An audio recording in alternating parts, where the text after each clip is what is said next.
पढ़ेला छौरी जहाँ तू जहाना बदकौले जगे आगे पढ़ेला तू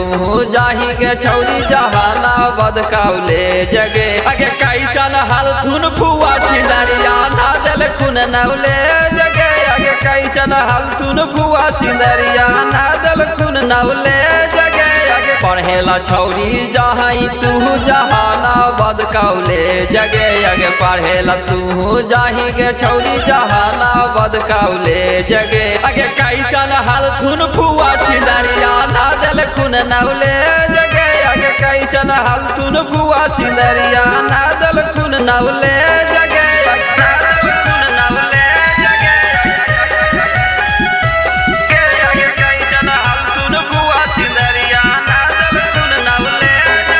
आगे देखे में छौरी जतिया तोरो लागौ खूरा पतिया गे पेन्हाही ऐसन कपड़ा छौरी लौकौ तोरो छतिया गे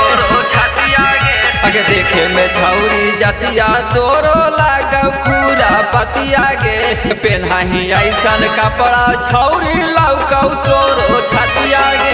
पढ़ेला छौरी जहाँ तू जहाना बदकौले जगे आगे पढ़ेला तू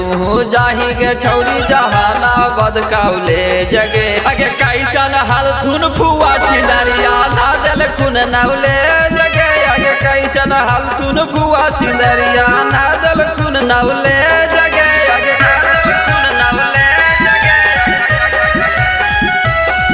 आगे कैसन हाल थुन फुआ सिंदरिया ना दिल खुन नौले जगे आगे चाला हाही रहिया में छौरी लगाही कमाल लगे आगे देखिए के लइका वाला कहा है कमाल लगे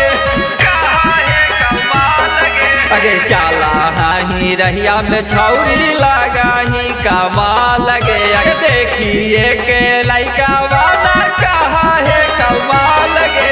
पढ़ेला छौरी जहाँ तू जहाना बदकौले जगे आगे पढ़ेला तू जाही के छौरी जहाना बदकौले जगे आगे कैसन हाल थुन फुआ सिंदरिया ना दिल खुन नौले जगे आगे कैसन हाल थुन फुआ सिंदरिया ना दिल खुन नौले जगे